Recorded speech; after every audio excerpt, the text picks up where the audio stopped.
Chapitre 65. Le temple purifié à nouveau. Au commencement de son ministère, le Christ avait chassé du temple ceux qui le souillaient par un trafic sacrilège. Son attitude sévère, divine, avait jeté l'effroi dans le cœur des marchands rusés. Jésus, au terme de sa mission, revint au temple et le trouva profané comme auparavant. Les conditions avaient même empiré. Le parvis extérieur du temple ressemblait à un parc à bétail. Aux cris des animaux et au tintement sonore des pièces de monnaie se mêlait le bruit des altercations irritées, non seulement entre trafiquants, mais parfois même parmi les hommes chargés d'un ministère sacré. Les dignitaires du temple s'occupaient eux-mêmes d'acheter, de vendre et de changer la monnaie. Aux yeux de Dieu, ils ne valaient pas mieux que des voleurs, tant était grande chez eux la soif du gain. Les prêtres et les chefs étaient loin de comprendre la solennité de l'œuvre qu'ils avaient à accomplir. À chaque Pâques et à chaque fête des tabernacles, on mettait à mort des milliers d'animaux, et le sang en était recueilli par les prêtres et répandu sur l'autel. Les Juifs, familiarisés avec l'offrande du sang, avaient presque perdu de vue le fait que toute cette effusion de sang animal était rendue nécessaire par le péché. Ils n'y voyaient pas une figure anticipée du sang du Fils de Dieu, qui devait être versé pour la vie du monde, et ils ne concevaient pas le but de ces sacrifices qui était d'amener les hommes à un Rédempteur crucifié. Jésus jeta un regard sur les victimes innocentes destinées au sacrifice, et il vit que les Juifs avaient transformé ces grandes assemblées en scènes de tuerie et de cruauté. Au lieu de témoigner d'un repentir sincère pour leurs péchés, ils avaient multiplié les sacrifices d'animaux, comme si Dieu pouvait être honoré par un culte d'où le cœur était absent. Prêtres et chefs avaient endurci leur cœur à force d'égoïsme et d'avarice. Les symboles annonçant l'agneau de Dieu étaient même devenus entre leurs mains des moyens de s'enrichir. Le caractère sacré du service sacrificiel s'était effacé dans une grande mesure aux yeux du peuple. Ceci souleva l'indignation de Jésus. Il savait que son sang, qui allait bientôt être répandu pour les péchés du monde, ne serait pas plus estimé par les prêtres et les anciens que ne l'était le sang des bêtes qu'ils voyaient couler constamment. Le Christ s'était élevé contre ces abus quand il faisait dire au prophète Samuel « L'Éternel prend-il autant de plaisir aux holocaustes et aux sacrifices qu'à l'obéissance due à sa voix? Or, l'obéissance vaut mieux que le sacrifice, la soumission vaut mieux que la graisse des béliers. » Ésaïe, d'autre part, apercevant l'apostasie des Juifs dans une vision prophétique, leur avait dit « Écoutez la parole de l'Éternel, chef de Sodome. Prêtez l'oreille à la loi de notre Dieu, peuple de Gomorrhe. Que m'importe la multitude de vos sacrifices, dit l'Éternel. Je suis rassasié des holocaustes de béliers et de la graisse des veaux gras. Je ne prends point plaisir au sang des taureaux, des agneaux et des boucs. Quand vous venez vous présenter devant ma face, qui vous a demandé de fouler mes parvis? Lavez-vous, purifiez-vous, écartez de mes yeux vos méchantes actions. Cessez de mal faire, apprenez à bien faire, recherchez la justice. Soutenez l'opprimé, faites droit à l'orphelin, défendez la veuve. Celui qui avait donné autrefois ces prophéties renouvelait l'avertissement pour la dernière fois. En conformité avec la prophétie, le peuple avait proclamé Jésus roi d'Israël. Le Christ avait reçu leurs hommages et accepté le titre de roi. Il devait maintenant agir comme tel. Il savait bien qu'il tenterait en vain de réformer un sacerdoce corrompu. Néanmoins, il devait accomplir son œuvre, il devait prouver sa mission divine à un peuple incrédule. Une fois de plus, le regard perçant de Jésus se promena à travers le parvis profané du temple. Tous les yeux étaient fixés sur lui. Prêtres et chefs, pharisiens et païens, considéraient avec étonnement et avec crainte celui qui se tenait devant eux dans toute la majesté d'un roi céleste. La divinité transparaissait à travers son humanité, conférant au Christ une dignité et une gloire qu'il n'avait encore jamais manifestées. Ceux qui se trouvaient près de lui s'éloignèrent autant que le leur permit la foule. Le Sauveur resta seul avec quelques-uns de ses disciples. Il se fit un grand silence, un silence oppressant. Avec une puissance qui secouait la foule, comme une tempête violente, le Christ dit « Il est écrit, ma maison sera appelée une maison de prière, mais vous, vous en faites une caverne de voleurs. » Sa voix résonnait comme le son d'une trompette à travers le temple. L'indignation qui se reflétait sur son visage lui donnait l'aspect d'un feu consumant. Il commanda avec autorité « Ôtez cela d'ici ». 3 années auparavant, les chefs du temple s'étaient trouvés mortifiés d'avoir fui sur l'ordre de Jésus. Depuis, ils avaient pensé avec surprise à leur crainte et à la façon dont ils s'étaient soumis sans résistance à un seul homme et à un homme de condition humble. Une telle abdication ne pouvait se renouveler. Cependant, leur effroi fut plus grand encore à cette heure, et ils s'empressèrent d'exécuter l'ordre qui leur était donné. Personne n'osa contester l'autorité du Christ. Prêtres et commerçants s'enfuirent hors de sa présence, chassant leur bétail devant eux. En s'éloignant du temple, ils rencontrèrent une foule de gens qui, avec leurs malades, étaient à la recherche du grand guérisseur. En entendant ce qui s'était passé, quelques-uns de ceux-ci rebroussèrent chemin, craignant de paraître devant le Maître puissant, dont un seul regard avait suffi à chasser les prêtres et les chefs.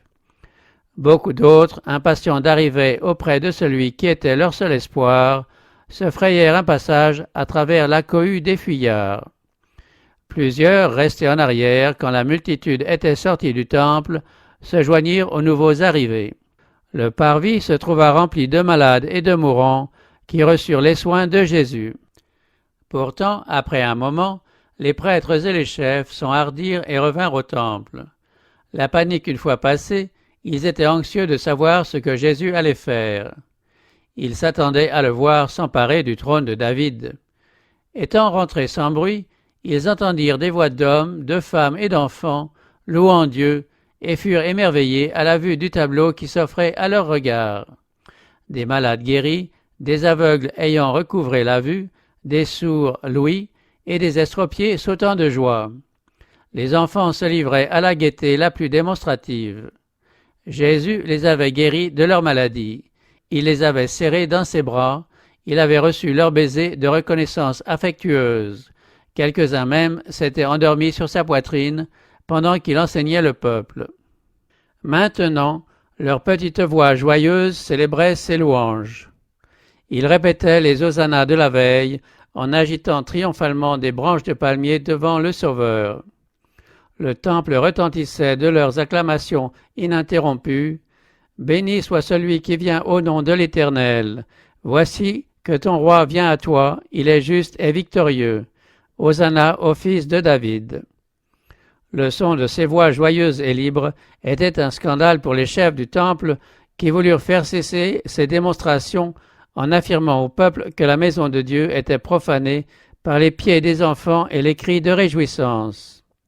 Voyant que leurs paroles ne faisaient aucune impression sur la foule, les chefs s'adressèrent au Christ.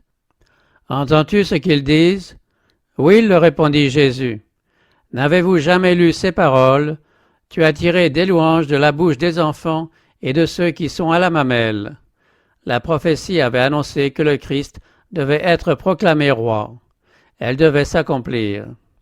Les prêtres et les chefs d'Israël ayant refusé de lui servir de héros, Dieu suscita des enfants pour être ses témoins. Si ces voix d'enfants étaient restées silencieuses, les colonnes mêmes du temple eussent fait entendre les louanges du Sauveur. Les pharisiens se trouvaient complètement désemparés. Quelqu'un qui ne se laissait pas intimider avait la haute main. Jésus avait pris position en qualité de gardien du temple.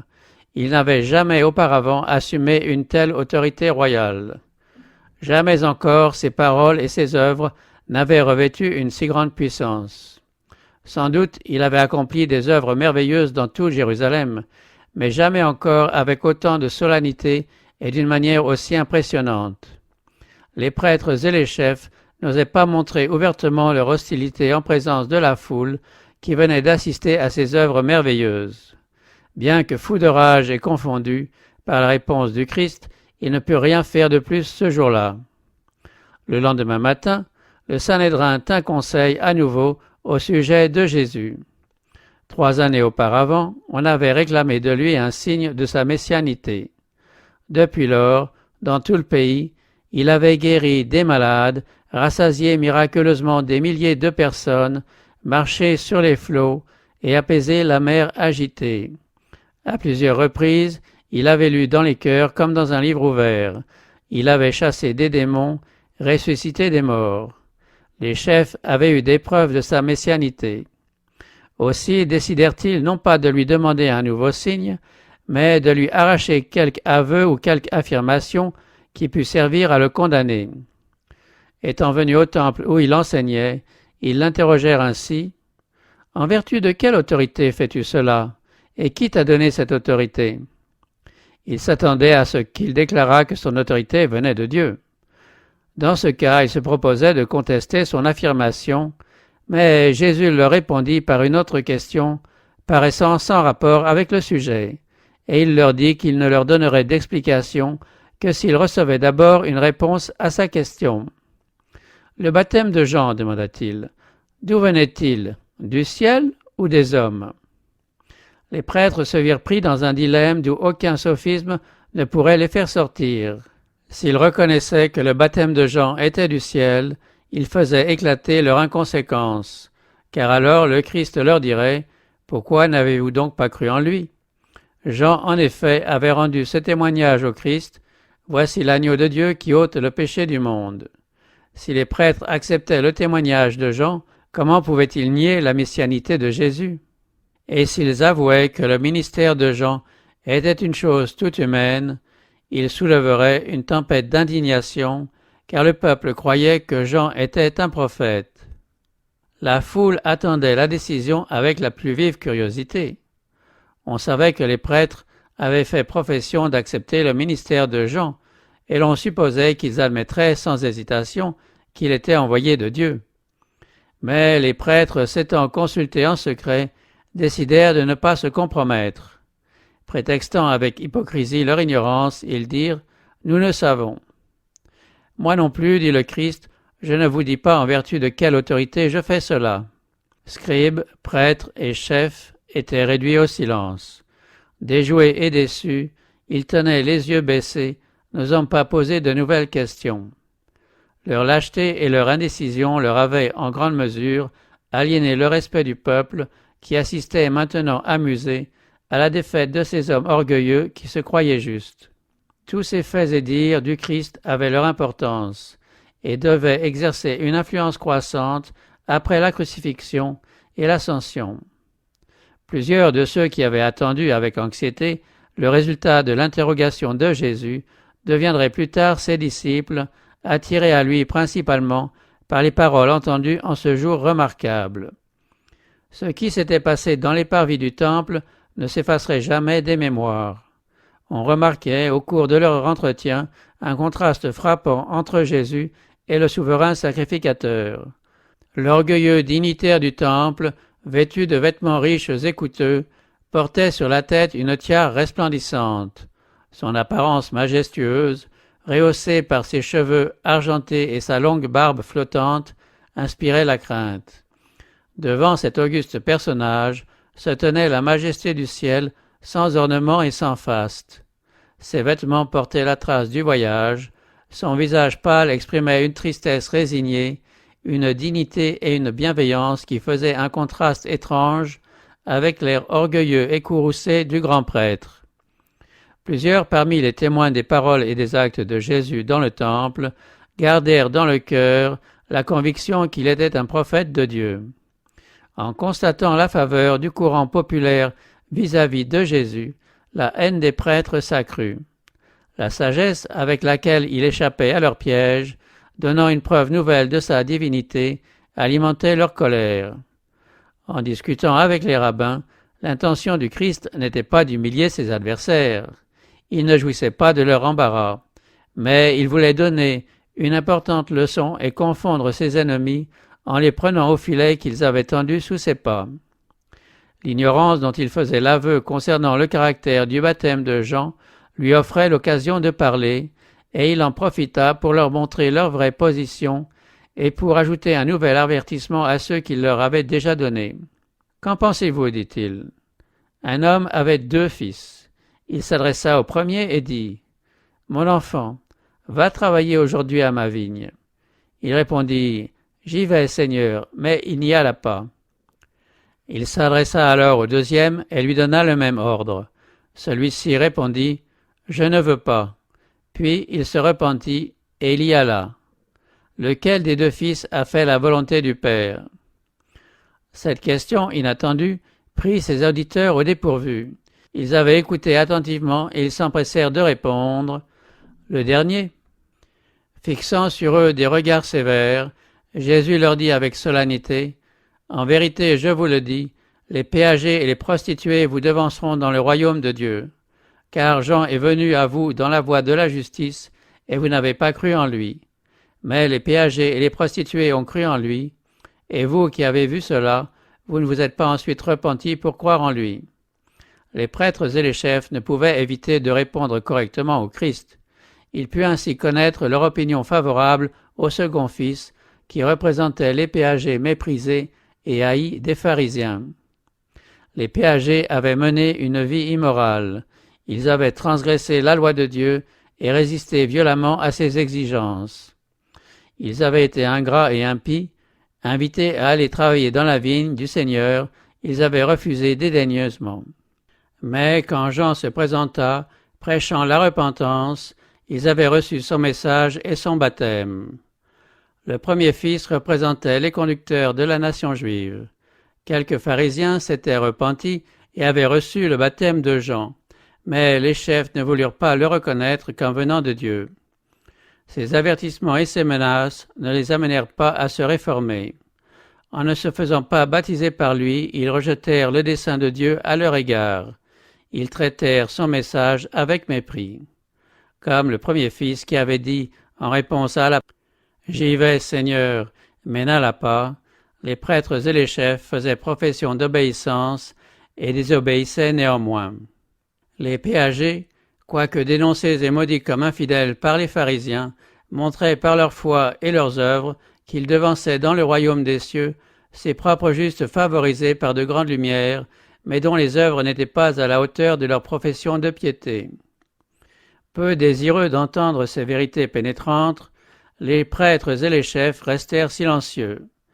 Ils espéraient que Jésus dirait quelque chose dont ils pussent se servir contre lui. Ils durent encore entendre autre chose. Écoutez une autre parabole. Il y avait un maître de maison qui planta une vigne. Il l'entoura d'une haie, y creusa un pressoir et y bâtit une tour. Puis il la loua à des vignerons et partit en voyage.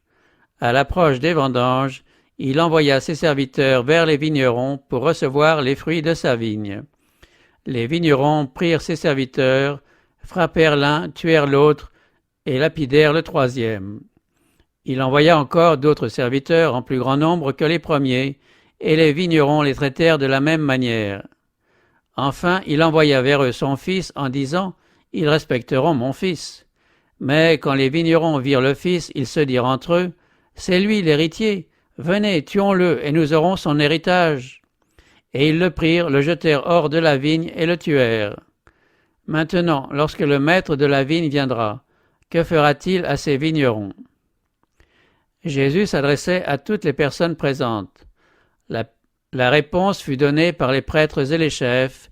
Il fera périr misérablement ces misérables, et il louera la vigne à d'autres vignerons qui lui en donneront les fruits en leur saison. Ceux qui parlaient ainsi n'avaient pas tout d'abord deviné l'application de la parabole, mais ils ne tardèrent pas à comprendre qu'ils venaient de prononcer leur propre condamnation.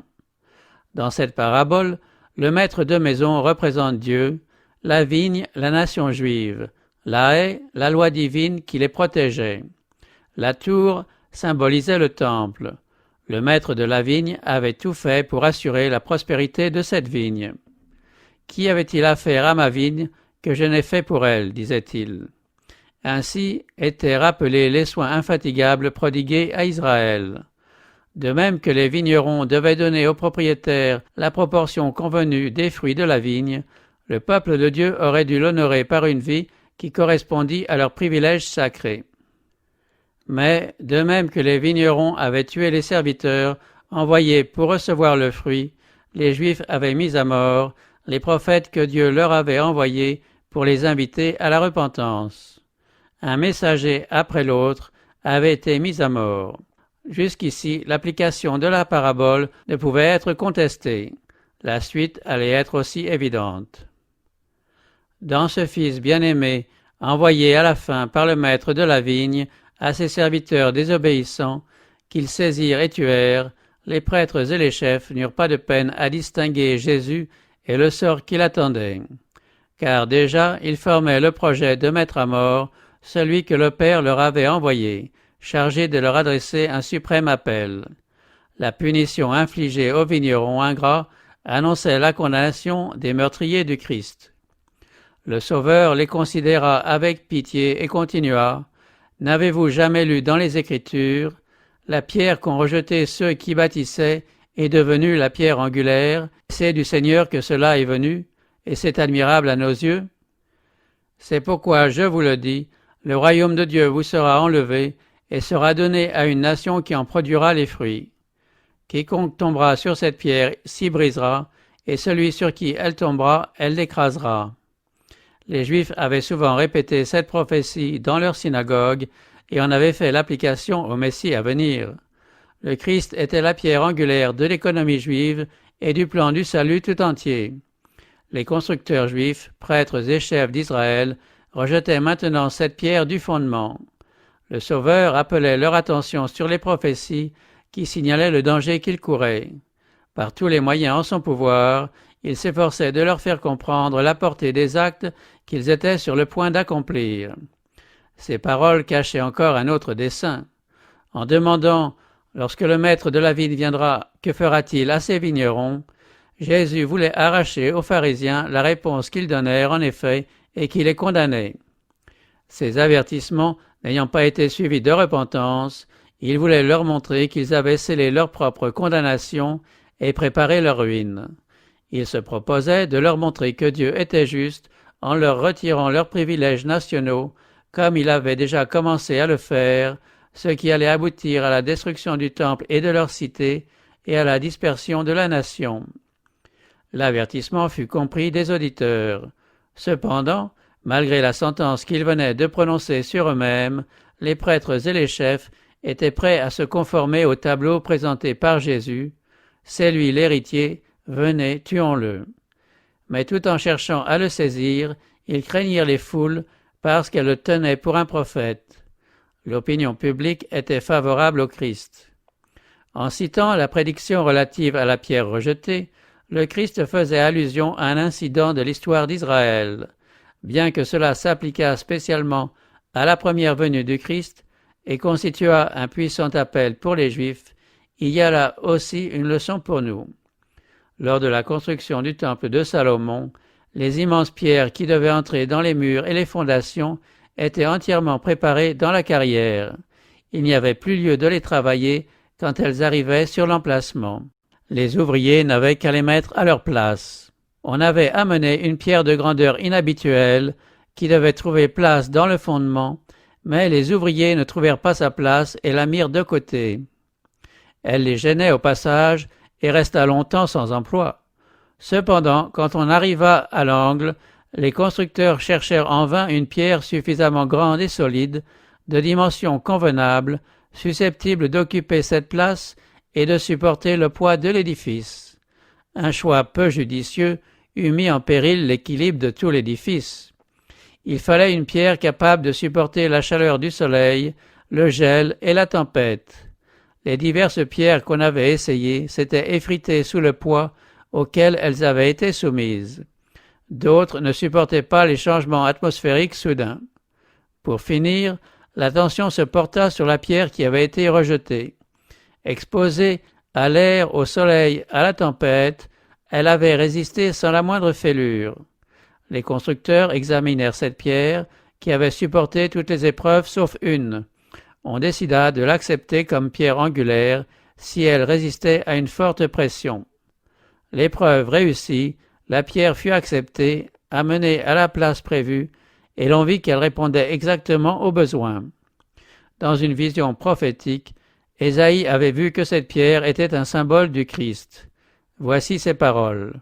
« Sanctifiez l'Éternel des armées, c'est lui seul que vous devez craindre et redouter. Il sera un sanctuaire, mais aussi une pierre d'achoppement, un rocher de scandale pour les deux maisons d'Israël, un piège et un filet pour les habitants de Jérusalem. Beaucoup d'entre eux trébucheront, ils tomberont et se briseront. Ils seront enlacés et pris au filet. » Transporté au temps du premier avènement, dans sa vision prophétique, le prophète voit que le Christ doit être soumis aux épreuves figurées par le traitement réservé à la pierre angulaire du temple de Salomon. C'est pourquoi, ainsi parle le Seigneur l'Éternel, « Voyez, j'ai mis pour fondement en Sion une pierre angulaire, choisie et précieuse, solidement posée.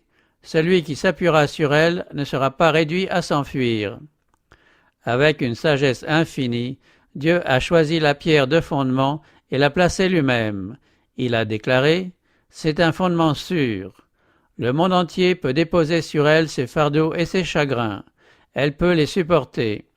Le Christ est une pierre éprouvée. Il ne déçoit jamais ceux qui se confient en lui. Il a supporté toutes les épreuves. La faute d'Adam a pesé sur lui, ainsi que celle de ses descendants. Il en est sorti plus que vainqueur sur les puissances du mal. Il a porté les fardeaux jetés sur lui par chaque pécheur repentant. En Christ, le cœur coupable trouve le soulagement. Il offre un fondement sûr. Tous ceux qui dépendent de lui reposent dans une sécurité parfaite. La prophétie d'Ésaïe présente le Christ à la fois comme un fondement sûr et comme une pierre d'achoppement.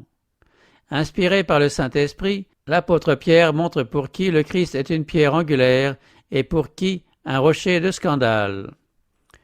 Si vous avez goûté que le Seigneur est bon, approchez-vous de lui, pierre vivante, rejetée par les hommes, mais choisie et précieuse devant Dieu, et vous-même, comme des pierres vivantes, édifiez-vous pour former une maison spirituelle, un saint sacerdoce, en vue d'offrir des victimes spirituelles agréables à Dieu par Jésus-Christ.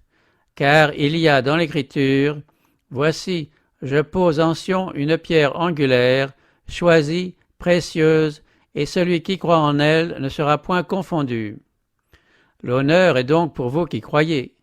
Mais pour les incrédules, la pierre qu'ont rejetée ceux qui bâtissaient est devenue la pierre angulaire, et une pierre d'achoppement et un rocher de scandale. Ils s'y achoppent pour avoir désobéi à la parole. Pour ceux qui croient, le Christ est un sûr fondement, car ils sont tombés sur le rocher et s'y sont brisés. Ceci veut dire soumission au Christ et foi en lui. Tomber sur le rocher et s'y briser signifie renoncer à la propre justice, aller au Christ avec une humanité enfantine, en se repentant de ses transgressions, en croyant à l'amour qui pardonne. C'est aussi par la foi et l'obéissance que nous sommes édifiés sur le fondement du Christ. Juifs et gentils peuvent également bâtir sur cette pierre vivante. Elle est assez large et assez forte pour soutenir le poids et le fardeau du monde entier.